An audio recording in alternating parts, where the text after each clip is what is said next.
to another episode of T minus 10. I'm your host, Tim Fitzpatrick, and this is the show about the future of education and healthcare. I just had a great conversation with the CEO and one of the co-founders of AvoMD, Dr. Yair Saperstein. I'm excited for you all to take a listen. What they're building is incredibly cool. It's squarely in the area that we at Icona are building. They are far ahead of anything we've seen from our partners, and always fun to connect with them and cross paths. But first and foremost, something we didn't actually discuss in our conversation that we had connected on before is why AvoMD? Where does it come from? You might have seen avocados if you've ever checked out their website or been to a conference. It's very cool branding. But there's one little nugget we got from Yair as we were talking, and that is an apple a day keeps the doctor away, while an avocado a day keeps the doctor fresh. And if you know anything about just-in-time education for clinicians, that is entirely where AvoMD is building. But without further ado, I do want to introduce Dr. Yair Saperstein, who's the co-founder and CEO of AvoMD, a no-code platform for shareable clinical decision support. He is a board-certified internal medicine and clinical informatics physician affiliated with Mount Sinai Hospital and graduated SUNY Downstate Internal Medicine and Masters of Public Health. He's also a member of Alpha Omega Alpha and graduated from Albert Einstein College of Medicine with distinction in research and global health, and from Yeshiva College as valedictorian. Impressive guy. Previously, Dr. Saperstein's co-founded two education-based nonprofit organizations, Start Science and Teach. Yair is an acclaimed classical concert pianist and ukulele jammer and has won numerous awards, including the Jewish Week's 36 under 36 most influential Jewish Americans. We'll see if we can even add one of his musical talents to the show notes. We'll see what we can find. But without further ado, please enjoy my conversation with Dr. Yair Saperstein, co-founder and CEO of AvoMD. Yair, welcome. It's good to see you. Good to see you, Tim. Thank you for coming on the show. I want to start the same way I always start for founders on this show, and that is, what is your why? Why are you building what you're building? Yeah, I come from a family of clinicians, mostly physicians. You take a look at the family chat and you'll see there's about 18 physicians that are currently part of the chat. So for me growing up, Wow. It was a big push towards, yes, you'll be involved in medicine, not because it's something that you had to do, but just something that was part of the familial charm. But for me, as I was going through medical school and going through residency, it wasn't about, okay, what kind of clinician am I going to be? It was more about, how can I think about my family in the context of myself? How can I help the community? Because the community is my family. And so, as I was going through some of the issues that I was facing, and I always had an approach of, okay, what are the problems that I can solve? These are things that really took to my heart because I wanted to be able to solve them on a broader level, not just for me. And, as I was going through residency, I really had the feeling that I was being burdened by all of the clinical information that I was supposed to know and learn and constantly stay abreast of, where it was constantly growing at a pace that was faster than I could keep up with. And, I had my little tricks. I had an index card that I would keep for every different clinical scenario. I would write out my little algorithms. And it was different for every hospital system, different for every clinic that I worked in, and different every place that I rotated.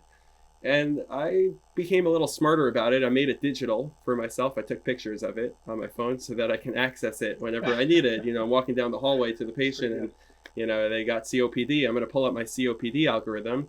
They have, high blood pressure in the context of CKD. I'm going to open up that algorithm. And so I kept these little notes for myself on my phone so that it's easily accessible. And then it came into something which I can make shareable. I sent these pictures to other people. So now it's shareable decision support that's digital. And this is really just so that I would have access to it, but I wanted to be able to support my fellow residents, and started sharing it with the family also, of course. And then as it continued, really I had a chance to be able to address this in a way that was more sustainable. It wasn't just me building it out, but I could do this together with another friend. I met my co-founder PJ at the Department of Biomedical Informatics at Columbia, and he said in his spare time he was building basically this system for the last bunch of years in a way that would allow for others to contribute to these algorithms in a way that's no code. You don't need programming language. So, like me, you can write out the algorithms or type in the algorithms and then have it in a way that can be sustainable. So, for me and the issues that I was going through, it was how can I stay abreast of all of this overwhelming info for what I need just in time for the right patient in the context of what I'm doing with them, in the context of the system that I'm working for, to give them value and not get burnt out myself. And then it became, how can I allow others to do the same thing?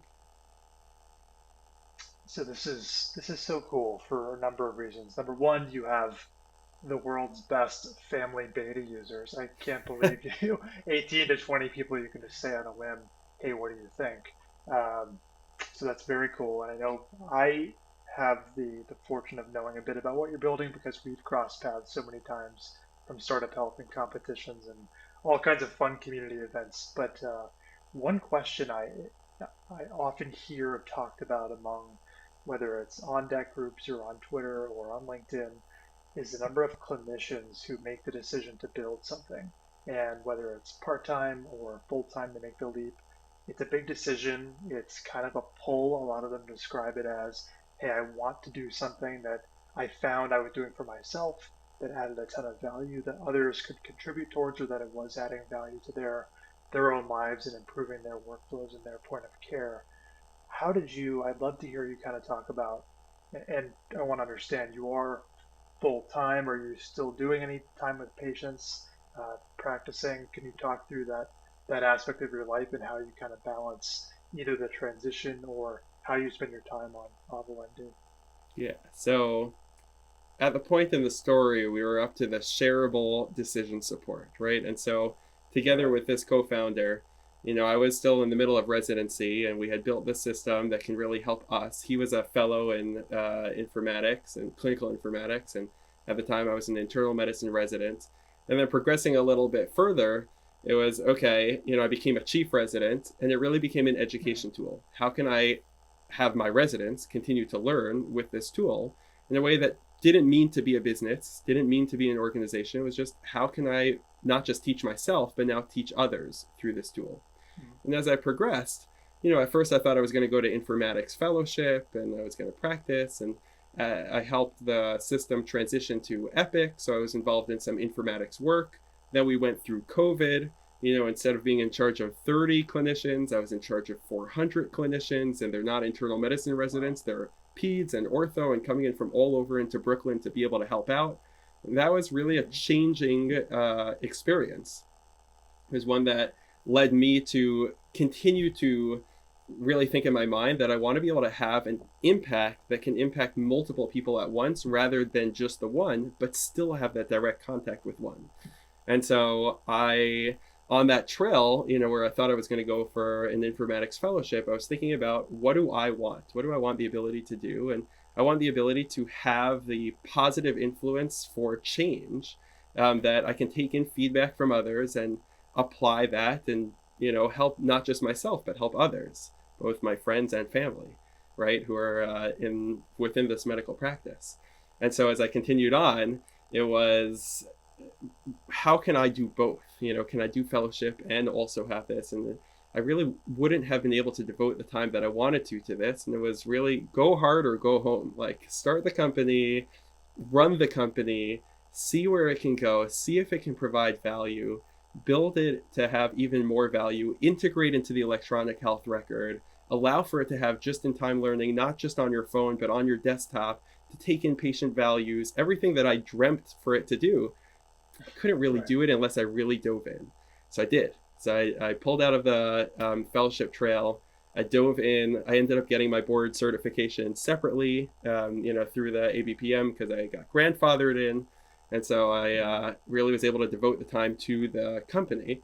And I went what I called full time. I was working about 8 nights a month as a hospitalist, but I was still working the days. And after about a year, that became too overwhelming too. So I started reducing clinical practice even more. Now I work about 1 day per month as a hospitalist because I don't want to lose the clinical practice ability, and I don't want to lose my connection to other clinicians and to the patients.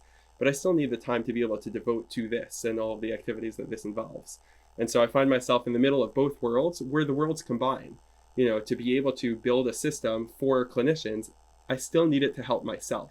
And so I continually get more insight anytime I do that clinical practice. Yeah, this is cool for a couple of reasons. And before we dig in further, there's two things I want you to, if you could, kind of define for us and lay the groundwork on. First, just-in-time learning in the context that you're using it in your role as a hospitalist, and then also just how you're seeing it used with your product across organizations and clinicians. So just-in-time, and then after that, let's talk about what low-code, no-code tools you referenced that before. I think it's important. It's something that we use heavily as well at Icona. I know lots of companies are starting to understand just the potential of leveraging these sorts of solutions. So first, just in time, and then if you could, low code, no code. Yeah. So residency and really the medical system are built on education. It's the idea that you're not just a clinician, but also an educator. And part of the structure of it is to allow for education from those who are more knowledgeable, more experienced to be able to teach those who are not, but then also those who are of similar level or specialists to teach generalists. And the way that education works is that it can happen at different times. It can happen as you're studying for board exams. It can happen as you're sitting in a med school lecture, or perhaps most effectively, it can happen right when you need it, when you're dealing with a patient. That's called just-in-time learning. And it means that you're dealing with it in context.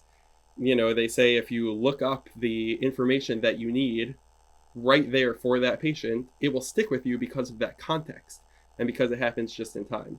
And so as one of these most effective ways of learning, just in time learning is really that gold standard that we strive for. And the second benefit of it is that it also helps improve care, right? If you're able to get the information that you need right when you need it, you're able to give more effective care. And then the third benefit is that you don't feel like you're an inadequate clinician if you want to be able to refresh on it in a way that doesn't impact your efficiency, so to speak, and ability to give care and do multiple things at once, which is expected of clinicians, but still want to be able to double check it because you have the humility to know that things are updated or that you don't remember everything. And so it's the ability to provide all of that would be just-in-time education or just-in-time learning. Second part that you asked me about is, okay, so what do we do? What's no code and how do people use it? So I call AvoMD a no code tool for shareable clinical decision support. Okay, so let's tackle each of these different parts. Please. No code tool means that you don't need programming knowledge to be able to contribute to the software. Now, we are a platform with two primary components. One component is that which is used by the clinician at the point of care to get just-in-time learning and to, have the algorithms that are there and available to help guide or reference management, interpretation of lab tests, diagnosis, whatever is needed within the patient context and within the clinical context. But how do these algorithms get built? So in my journey at first, my co-founder and I, PJ and I, were building it. As an aside, I think Lawrence has previously been on Slice of Healthcare, and that's our third co-founder. And we brought him on as our COO, as a third co-founder, to help us on the business aspects and to really grow together as a company. When PJ and I had first met, we had been searching for an advisor, took on Lawrence as an advisor and added him on as a third co-founder. So when I say, the original, the OGs are me and PJ when we started building it for ourselves as clinicians. And so, when we started doing it, we were doing the algorithms ourselves and we were drawing from the literature and from society guidelines, but it came to a point that it's not scalable. We said, okay, how do we make it that our friends can help? Our friends don't know how to code. Like this isn't going to work. We have to build something for them to be able to use without them knowing programming. That's a no-code solution. It's a drag and drop tool that's kind of like Google Forms that then produces a medical app. So we're a no-code tool for building medical apps. The second part of it is the shareable clinical decision support, right? So you're basically producing decision support, the ability to make better medical decisions, reference tools or guidance. And it's shareable because the same way that I used to take my pictures of my algorithms and then send it to people, you want there to be a collaborative community that can use and build on each other's decision support. And so, we made it into this community so that within an organization and an institution, it could be shared. Societies can use it to be able to share their medical society guidelines in a way that's actionable. And then, of course, the clinicians themselves are able to really benefit from it in a way that's sustainable.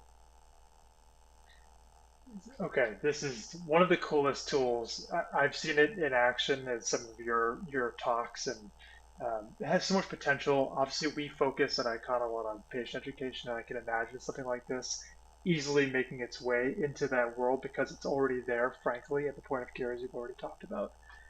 I would, if you would, kind of go into a couple details of where and how it's being used today, and then obviously I want to hear you talk more about where you want to see it go. So a lot of times when people come on this show, optimism is kind of where they're thinking about the next 12 months, the next 2 years, the next 10 years.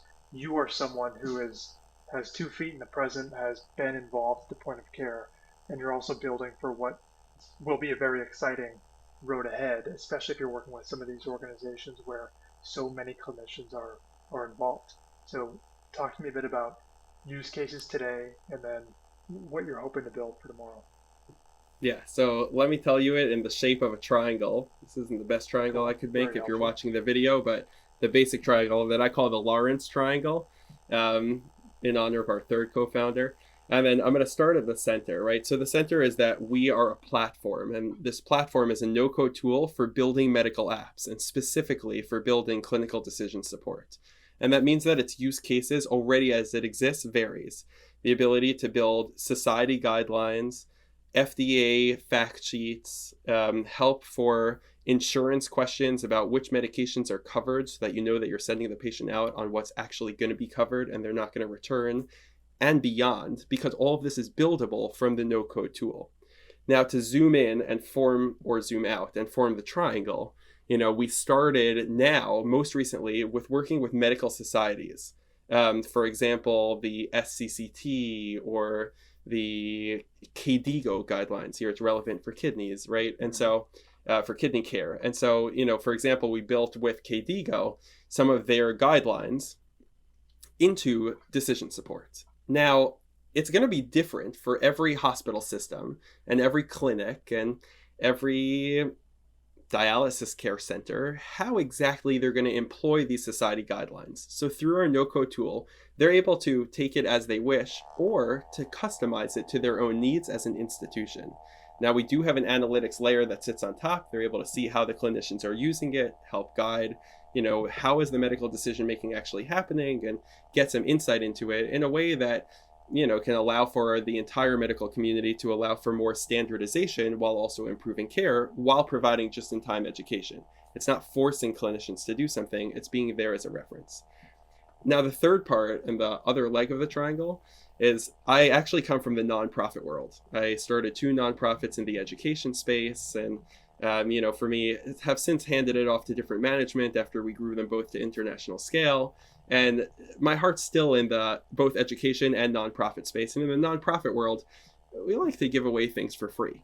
And so the question is, okay, how do you survive as a company while also being able to give away things for free? The medical societies, we work with them for free.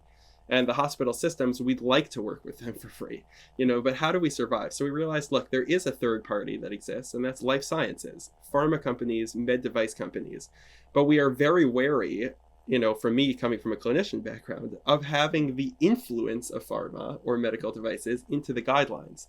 So we separate those two, and that's why they're on opposite sides of that triangle, by having the guidelines purely in the hands of our content providers, that's the medical societies or academic hospital systems or health systems, but having some of the funding come to us from pharma to allow for its distribution. So we create content with the societies and with the hospital systems. If the hospital systems want to customize it, they can pay a little bit extra for that. But then we allow for the pharma and med device companies and other industries to get involved in allowing for its distribution, both by having it go out through their teams to interested clinicians, and also allowing us to release it for free for any of the guidelines that we found a distribution sponsorship or a grant effectively to any clinician that wants, whether it's in Epic or being used freehand or separate from the EHR, on mobile, on web, on our website, download it in the App Store so that everybody can really partake in it in a way that's both unbiased but still free. Well, as a roadmap, as a mission, um, as a place to drive the company forward and to see all the growth that I know you're going to help realize with PJ and with Lawrence, I'm obviously rooting for you. I'm really excited for what you're building. And I also know that there are several folks who I've met and talked to who listen to this show who are going to want to connect with you. So before we wrap up, I do want to know, how can people get a hold of you if they want to learn more about what you're building and possibly partner as content providers and users? Yeah, best way is through the website, avomd.com or avomd.io. They both link to the same place. You can also search me, Yair Saperstein, on LinkedIn. Is the best way to reach out to me. And then you can also email us at info@avomd.io. Those are 3 different methods of contacting us. We'd be more than happy to have partners, supporters, and anyone else looking to get involved. Well, I can't thank you enough for coming on. It's always good catching up with you and good to see you and wishing you the best. Yeah, thanks for coming on.